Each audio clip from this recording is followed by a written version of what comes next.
Hi, welcome back to Risk Management. Today we turn to a new topic. Thus far in this class we've been talking about how to identify risk. How do we know it exists and how do we distinguish it from uncertainty? We've done so both in the scientific as well as the financial context. But today we ask a different question. If we know a risk exists, can we monitor for it? Can we screen it? And if we do, can we decide how effective our screening is going to be? What we'll see at the end of today's lecture, and in subsequent classes when we continue this topic, is that accuracy of a test doesn't matter as much as the prevalence of the condition that we're screening for. We'll get into this more as we go along. Let's take an example to start with to see what it is exactly that we're dealing with when we deal with risk screening. The example that's going to motivate us to start today's talk is the example of medical monitoring. Screening for a potential illness or disease that currently is latent, but that through screening we might be able to gain some advance notice of before the condition becomes untreatable. If we look at how this happens, there's some onset of disease. There's a period in between that's latent, where in the absence of monitoring or screening, we wouldn't know that anything's going on because the person wouldn't have symptoms. Thereafter, at some point, there's a diagnosis, either because the symptoms become so manifest that it's simply undeniable that the disease is occurring, or because monitoring has gone on, and as a result, a diagnosis is formed that the person either has or has not got the illness. Then there's an outcome once that screening occurs or that diagnosis is made. Namely, the person either recovers, they become disabled, or they die. And in looking at this, you'll notice that there are a couple of critical points in this diagram. There's a period that we have marked as sort of the open latent period here with no words in it, the rectangular box in the middle. We refer to this as where the early diagnosis period is possible. That is, that the screening or the monitoring could happen, and that doing so might possibly accelerate our ability to diagnose the illness and therefore intervene early enough to take care of it. So for example, in the case of cancer, if we were able to screen early, we might be able to detect the risk at an earlier stage, intervene, and save a life or at least mitigate the damage done by the cancer. The DX period here is the diagnosis period. That's when the usual clinical diagnosis would be made, usually because the symptoms have become manifest to the patient, and so they come in and complain of the symptoms. And then, of course, the outcome phase. So in looking at monitoring, one of the things I want to emphasize to you when we're screening for risks, and this need not just be, as you'll see, in the medical context, I'm simply using that by way of motivation for today, but this could apply to anything from terrorist screening to bank defaults for financial risks.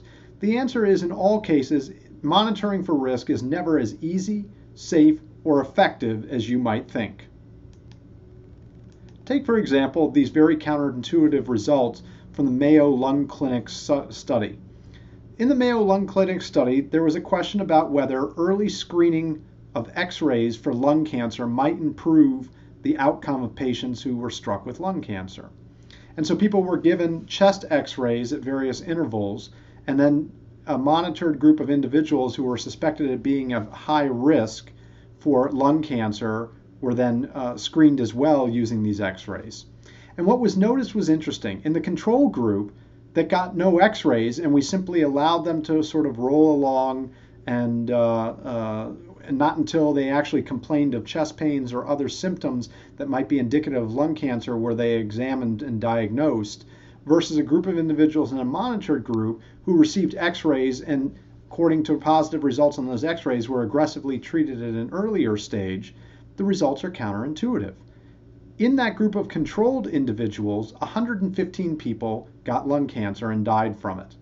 But in the monitored group, the group that supposedly had early screening and theoretically should have had a better outcome, more people died, 122. And in fact, even if you put this statistically in terms of per 1,000 person years of life, the lung cancer death rate was higher in the monitored group than in the control group. Well, you wonder, how is that possible? How could it be that the death rate goes up by monitoring for the risk? Surely it should go down or at least stay the same, even if the monitoring is ineffective.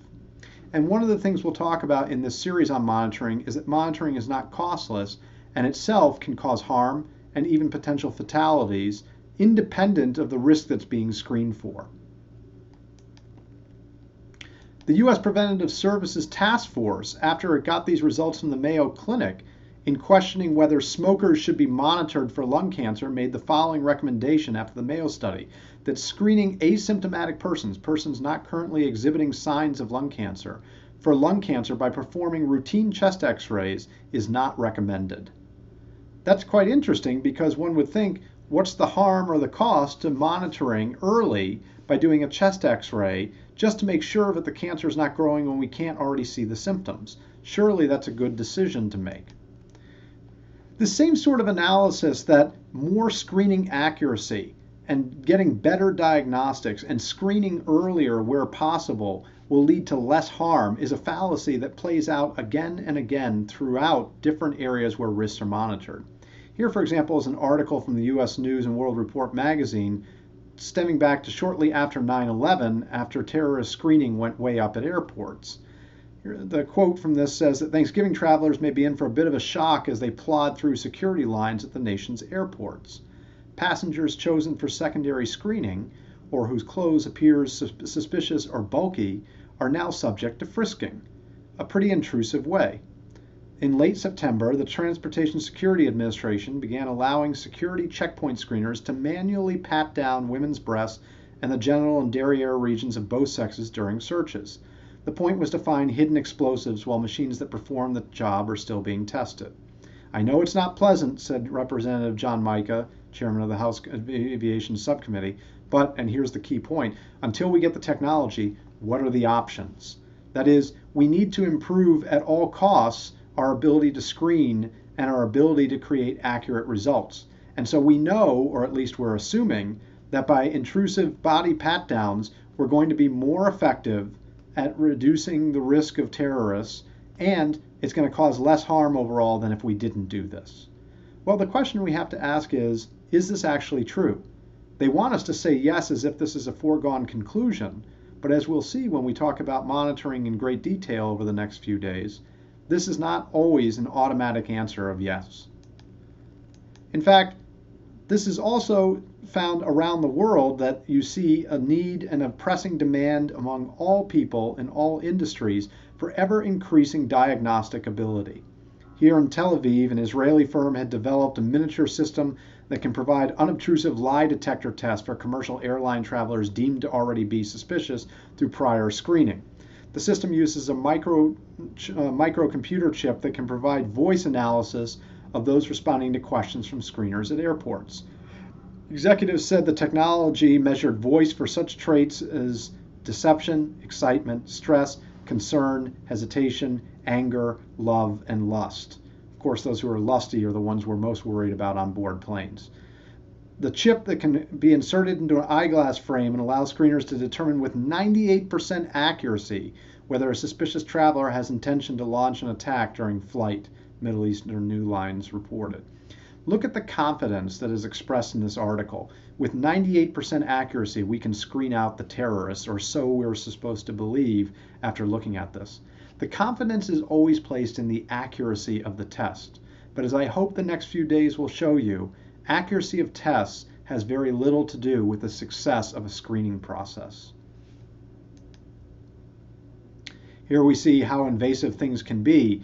The assumption is that if we have more screening accuracy, less harms will be caused.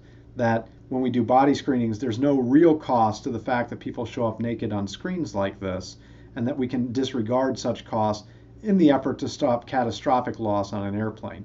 But when one considers how many people overall are being subjected to body screens like this, is there really, in the aggregate, less social harm being done by these screens than in whatever terrorist deterrent there is? We'll have to think about that too. One other thing I want to make mention of as an opening day discussion is that all testing has error. No matter how high the accuracy, it's never 100%. There are always two types of errors that come up in any sort of diagnostic test. Doesn't matter what sort of risk you're screening for. There's the potential for false negatives and the potential for false positives. False negatives is when our screening fails to yield the actual thing that we're looking for. So in this humorous photo here, the man is scrutinizing the shoes, but misses the missile attached to the man's back. Then there's false positives. False positives is when we make a mountain out of a molehill and we say that something is a positive when in fact it's not. Here, the joking thing would be that we finally found those mobile weapons of mass destruction in Iraq. They were attached to a donkey all along. And so perhaps there we can find that we found the false positive, the positive, but in case we look at this, of course, it's a false positive. There's nothing to be of concern here. Sources of error for testing come from multiple sources. One is just definitional. Chance alone and statistical error can potentially lead to a testing error. Human, machines, and other types of mistakes like that always crop up, and so testing error, false positives and false negatives can come from those. And then there are many unknown sources. For whatever reasons, the error rate goes up for a certain test, and we just don't know why. So in all these circumstances, the point to make clear is that all testing has error. Now, a few more housekeeping items before we get started with all these lectures. One is we need a vocabulary to understand how screening always takes place. And there are a few conceptual terms we have to get clear in our mind before we can meaningfully launch into a discussion of accuracy and prevalence of screening. The first is what's called sensitivity of a test. If we use a test to monitor and screen, we have to ask what is the probability that the test will be positive if the harm is present. Okay? So the idea here is, given that we actually have the condition that we're screening for, how likely is it that the test will show up positive, as opposed to being a false positive or a false negative? The other possibility here is what's called specificity. This is the reverse of what we were just talking about. Here, it's the probability the test will be negative if the harm is absent. So we're asking, in the case of sensitivity, what's the probability of getting a true positive? In the case of specificity, we're asking what's the probability we'll get a true negative? Of course, the reverse of that second scenario is a false positive, and the reverse of sensitivity is a false negative. So once we know the statistic for sensitivity, we can back out from that the statistic for a false negative. And in the case of specificity, once we know that statistic, a 98% accuracy that the test will be negative if the harm is absent, then we have a 2% probability of a false positive. There's another condition that we need to know about, which is very important for us, and ultimately you'll see sits in the driver's seat of how successful a test can be, which is the prevalence of the condition that you are screening for. How likely is the risk that you're looking at? If the probability or frequency of that harm is low, what you'll ultimately see is, irrespective of how accurate that test is, ultimately screening for it is fairly useless. And that leads us to the last and perhaps most important of these conceptual ideas we need to understand in going forward with today's and future lectures, which is what's called the positive predictive value, or PPV for short. This asks the question that, given that a test is positive, how likely is it that the harm is actually present? Because after all, just because the test is positive doesn't mean we actually have the condition. There are false positives. So we need to know what's the probability that the harm is present given a positive test result. All we have are positive test results. We don't know in advance whether the harm is present or absent. That's why we're supposedly testing. The positive predictive value, as you will see, is heavily influenced by the prevalence of the condition and only in a lesser extent influenced by the sensitivity and specificity of the test or tests used to screen for that condition. So I want to give an application of this. Let's say we're monitoring in the courtroom. And here's the type of monitoring I'm talking about, where we're trying to actually convict somebody in a criminal case. The monitoring can be thought of as the trial process itself. We have somebody who's been killed. We want to know whether this particular accused person did it or not. So we put them on trial. Think of the monitoring going on during the trial as your screening process for the risk. 10 men are tried for murder, let's say. And among those 10, 3 of them, we don't know how we know this, but let's just say we have an omniscient view looking down from above, that 3 of them actually committed a murder and the other 7 are innocent. Let's say a jury were to hear the case for each of these 10 people, and it finds 6 of the men guilty out of 10. 2 of the men that they convict are actually murderers, and 1 murderer they let go by accident. 4 of the people that they convict are wrongfully imprisoned. Now, these are not great statistics. This is a little bit suspect that we had 4 men wrongly imprisoned, accused of murder, out of 6 of the cases actually heard. But at least we did get 2 of the convicted out of 3 of the murderers were actually convicted, and only 1 of the murderers got away. So we did okay in terms of catching murderers, although we swept up a lot of people in a dragnet unnecessarily and convicted 4 out of our 6 unnecessarily. What conclusions can we make about this particular jury? Thinking back just one slide ago to those 4 conceptual ideas I talked about, the sensitivity, the specificity, the prevalence, and the PPV of a given scenario. Well, in this case, the prevalence of murder among the people who were accused was 30%. 3 out of 10 of the people put on trial actually committed murder. Now, you wouldn't necessarily know this prevalence in advance, but I'm just giving you the number for purposes of this test. The jury actually convicted 2 of every 3 true murderers. They got a sensitivity rate of 67%. Not bad, actually. A lot of diagnostic tests are not that good.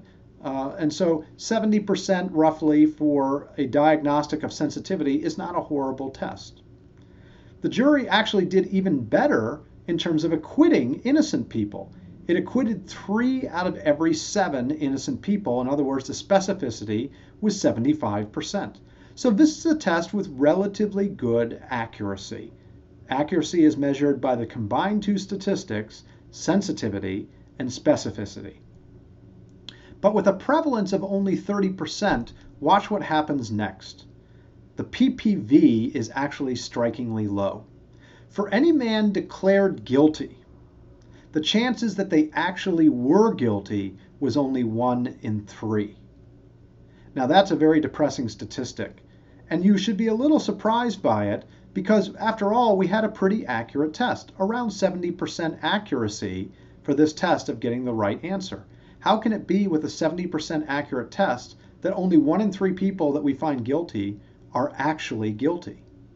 Well, that's one of the things we're going to talk about in future lectures, but I want to leave you with from today's lecture is notice the following. If we think back to that Mayo Clinic study I mentioned just earlier, in that case, the sensitivity of chest x-rays in screening for lung cancer ranges between 40 and 50%, and the specificity is less than 50%. In other words, even if you think this jury trial was not that accurate, it was actually more accurate than the lung cancer screening that was done in the Mayo Clinic. Some of you might have thought, well, yeah, it's a good idea to screen people in advance for lung cancer if they're smokers and do a chest x-ray frequently for them. But if you bought into that scenario, then you should have actually also bought into the second scenario of how accurate the juries were in finding guilty people. And yet the jury was more accurate overall than the best modern lung cancer screening in terms of creating outcomes of when somebody was pronounced to be guilty or pronounced to have lung cancer, actually having that condition. And so what I want to leave you with for today as an opening dialogue to be continued is that the accuracy of a test, even if relatively high, doesn't seem to be the major driving force in why we ultimately have a good or bad PPV, positive predictive value, that goes with our screening. And ultimately, that's the statistic that will matter to us, the PPV. If we have a low PPV, what it says is that when the test is positive, we actually are only getting a few of the true positives swept up in our study, whereas a high PPV says we're accurately identifying the true risks. We want high PPVs, not low PPVs, and as you'll see in future classes, the driving force behind that is largely how rare or how frequent the risk actually is. So that's our opening lecture. I'll see you in the next class.